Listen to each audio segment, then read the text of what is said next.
Hello dear students. बहुत बच्चों की क्वेरी थी कि CUET के बारे में थोड़ा सा गाइड करो, जो लास्ट ईयर नया एंट्रेंस टेस्ट आया यूनिवर्सिटी लेवल पे। तो मैंने क्लास में ही एक सेशन छोटा सा रिकॉर्ड किया है आप सबके लिए। जो भी मेरे क्लास 12th के बैच के स्टूडेंट्स हैं जिनको CUET में इंटरेस्ट था, मैंने उनको बुला के, और जो एक स्टूडेंट जिसने अभी लास्ट ईयर CUET दिया, जो कि अब BCom ऑनर्स कर रहा है दिल्ली यूनिवर्सिटी से, उसको मैंने छोटा सा टाइम उससे लिया और वो आपको गाइड करेगा किस तरीके से CUET का एग्ज़ाम होता है, कितने सब्जेक्ट्स होते हैं, कैसे प्रिपरेशन होती है। तो मैं कुछ नहीं बताऊंगा इस वीडियो में, जो बच्चे का अपना एक्सपीरियंस है। आज जो बच्चा दिल्ली यूनिवर्सिटी के PGDAV college, yes PGDAV college में एडमिशन ले चुका है और वो फर्स्ट ईयर कर रहा है वहाँ से, तो उसका ओवरऑल एक्सपीरियंस क्या है, उसने सेल्फ स्टडी की है, कैसे उसने पढ़ाई की, एग्ज़ाम कैसा आया, थोड़ा बहुत क्वेश्चन बच्चे क्लास में भी पूछ रहे हैं। मैंने वो वीडियो रिकॉर्ड किया है। आई होप कि ये वीडियो नॉलेजेबल होगी और आप इसका बेनिफिट ले सकते हैं। ठीक है, तो सीधा हम लोग क्लास की रिकॉर्डिंग स्टार्ट करते हैं। आ जाइए। बोर्ड से पहले ही हमने सब भर दिया था कि फॉर्म वॉर्म जो भरना था वो तो पहले ही भर दिया था। और बोर्ड के बाद 1 महीने में पेपर हो गया था हमारा। टीचर्स कह रहे हैं कि अभी फॉर्म्स निकल रहे हैं ना कॉलेजेस के, And अभी लॉ का निकल गया, कुछ ऐसा बता रही थी। वो तुम्हें अगर कॉलेज करना है तो वो तो एंट्रेंस के बाद ही होगा। तुम्हें अगर जैसे 12th का के बच्चे CA करते हैं, CFA करते हैं, CMA, वो नहीं करना तो, क्योंकि उनका मेरे को, मैं सच बोलूँ, मुझे उनका नहीं पता, क्योंकि मेरे को तो नहीं करना था अभी। मैंने भी सोचा था मैं रेगुलर करूँगा, तो इसलिए मैंने एंट्रेंस की तैयारी में लग गया सीधे। तो CUET क्या होता है पहले ही बता दो। CUET है क्या? सीटी है ये कि पहले होता था कि ना, सुना होगा कि पहले मेरिट बेस पे जाता है एडमिशन। जैसे नॉर्थ, सुना होगा नॉर्थ कैंपस, साउथ कैंपस, तो इनमें जो है कॉलेज होते थे हाई वाले, तो जिनमें कहते हैं कि पढ़ाई अच्छी होती है, तो इनके लिए चाहिए होते थे 99%, 99। कुछ श्री राम का तो सुना होगा SRCC, तो उसकी कट ऑफ तो 99 से नीचे आज तक गई नहीं है। तो कई बार होता था बच्चे, ये आ गया था कि बच्चों के साथ नाइंसाफ़ी होती है, बच्चे चीटिंग करके हो जाता है, वरना चीटिंग करके बच्चे ले आते हैं 95, 96, और उनका हो जाता है रेगुलर में पढ़ने वाले बच्चे रह जाते हैं। तो इसीलिए इस साल से निकाल दिया CUET कि जो बच्चा होगा कैपेबल, उसके लिए CUET दो, तुम्हें नॉलेज है, नॉलेज के हिसाब से तुम्हें नंबर आ जाएंगे एंट्रेंस में, ले लो एडमिशन। एंड पेपर किसके, मतलब उसमें होता क्या है? ये था, ऑब्जेक्टिव क्वेश्चन होते हैं। जैसे कोई भी किसी का ही पेपर होता है ना गवर्नमेंट लेवल पे, तो ऑब्जेक्टिव ही होते हैं। तुमने सुना होगा अभी जो MCQ। हम पढ़ रहे हैं उसका भी, मतलब जैसे अकाउंट्स सब्जेक्ट को किस में बता दो।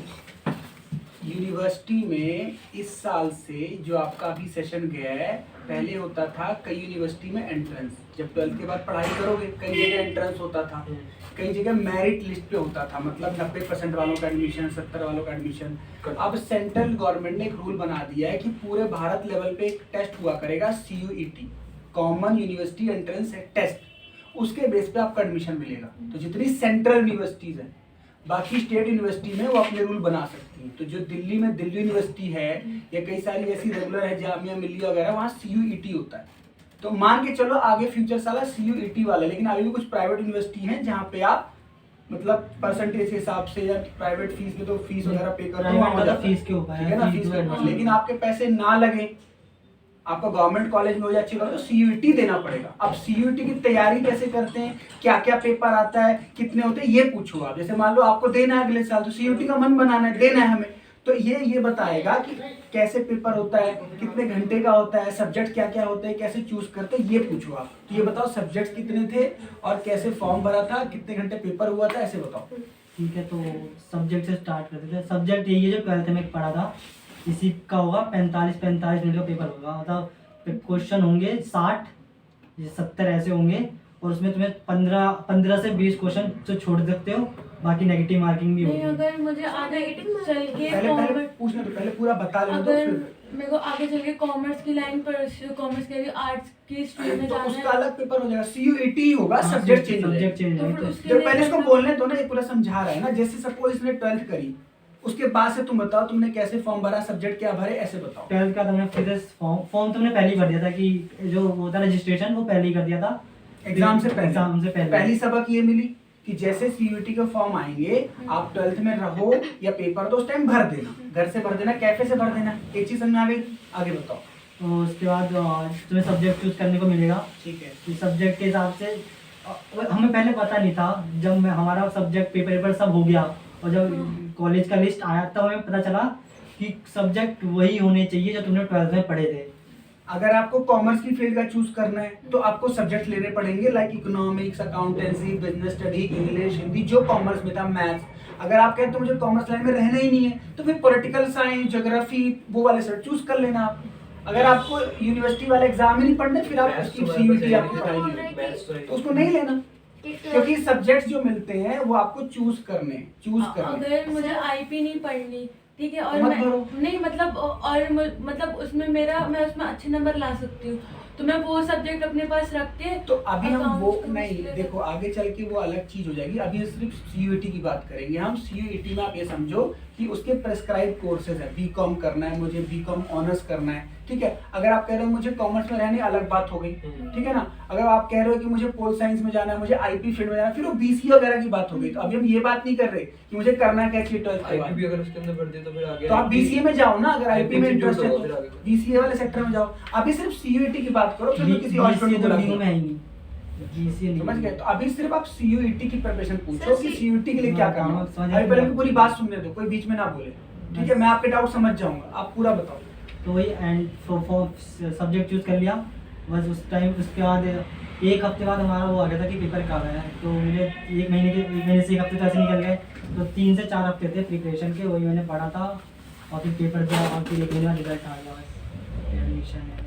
मैं तुम्हें लग गया। तो मैं ये कह रहा हूँ कि अगर जैसे तुम कॉमर्स लाइन में तुमने बीकॉम ऑनर्स ले रखी है ना, हाँ। बीकॉम ऑनर्स में सब्जेक्ट क्या क्या भरते CUET? Accounts, eco, business, English, Hindi. ये तुमने सब्जेक्ट चूज किए थे। और और एक पेपर सबका नॉर्मल होता है, चाहे किसी फील्ड का भरो आप। हाँ। वो कौन सा होता है? General test. जनरल टेस्ट होता है, वो सबको भरना है अगर सीयूईटी देना है। तो उसमें क्या होता है? उसमें होता है जनरल नॉलेज, कॉन्ट्स सुने होंगे, कॉन्ट्स, मैथमेटिक्स बोल दो, मैथमेटिक्स बोल दो। मैथमेटिक्स, रीजनिंग, जो सभी गवर्नमेंट एग्जाम में एक तरीके से टेस्ट होता है। जैसे जीके पूछेंगे आपसे, मैथमेटिक्स पूछेंगे आपसे, बेसिक जो है अलजेब्रा वगैरह वो सब General पूछेंगे। knowledge। जनरल सबके लिए होगा सीयूईटी, और बाकी सब्जेक्ट अपनी चॉइस के बेस पे। और अगर तुम्हें लगता है कि 12th के नंबर काम के नहीं है तो भी काम के हैं, क्योंकि जब मान लो ये भाई हैं और मैं हूँ, हम दोनों के सीयूईटी में सेम स्कोर आ गया तो हमारे 12th के नंबर देखेंगे। अगर मेरे 87 है, इनके 88 तो इनका हो जाएगा, मेरा रोक देंगे। फिर मेरे को अगले राउंड का वेट करना पड़ेगा, अगले राउंड में सेम होएगा। तो ऐसे ही आगे लास्ट राउंड तक चलता रहेगा। अगला राउंड साथ में होता है। नहीं, फर्स्ट राउंड खत्म, फिर सेकंड राउंड खत्म। अगले साल हाँ, अगले साल अगले साल नहीं, फर्स्ट राउंड जैसे मान लो एक हफ्ते एक लिस्ट निकल ये गई, उसकी वैसी ना? लिस्ट के हिसाब से एक हफ्ते का राउंड था हमारा। तो मेरा हो गया था फर्स्ट कितने सब्जेक्ट के पेपर हुए थे? राउंड सब्जेक्ट 6 हर एक का हुआ था। एक दिन में कितने? 3 हुए थे? 2? मेरा एक दिन एक बार 2 हुए थे और एक दिन 4 हुआ था। एक एक साथ? दिन 4 एक साथ। हाँ, 45 मिनट, 45 मिनट्स। एक साथ ही दिए थे 4? पेपर मुश्किल थे। नहीं, मेरे हिसाब से ठीक थे, क्योंकि 12th बेस का ही आया था सारा। 12th बेस था सारा। बस नहीं, एक होता है ना 12th में भी लोअर लेवल होता है, मिडिल होता है और एक हाई होता है अकाउंट्स की बात जैसे। ऐसा कुछ नहीं होता। बता तो रहा है वो सब 12th का, 11 12th का। 12th में टफ नहीं था ना, मतलब टफ नहीं था। 11th का भी था कुछ? नहीं, 11th का कुछ भी नहीं था हमारे साइंस में। तुम लोग सिलेबस एक बार चेक कर अगर लेना, मतलब सिलेबस आता है उसका भी। पेपर ऑनलाइन हुआ था हमारा, कंप्यूटर पे। आगे भी ऑनलाइन ही होगा, हाँ, हर बार ऑनलाइन होगा। जाकर वहाँ पर। हाँ, वहाँ पे सेंटर एक साथ 4 और पेपर हमारे पास मैथ सब्जेक्ट है। और जैसे अगर 45 मिनट्स दिए हैं, 45 मिनट जितना हो गया वो अपना बंद हो जाएगा। कंप्यूटर हाँ, फिर तुम्हारा अगला टेस्ट शुरू हो जाएगा, वही 45 मिनट्स का। वो कुछ खत्म हो टाइम जाएगा। मिलता और ब्रेक अगर तो मिलता है? सबमिट नहीं हुआ मैथ हम नहीं लेंगे कॉलेज में। और कोई दिक्कत मैथ्स नहीं। मत, इन्होंने मैथ्स नहीं किया। मैथ्स टोटल मैथ्स थी, मैथ्स थी, मैथ्स थी। मैथ्स थी। और इन्होंने मैथ्स सब्जेक्ट लिया नहीं सीयूईटी में। अभी बीकॉम ऑनर्स कर रहे हैं, पढ़ाई नहीं रुकती विदा मैथ्स। और जिसके पास मैथ्स ना हो वो मैथ्स तो भर सकता है ना हाँ। सीयूईटी में।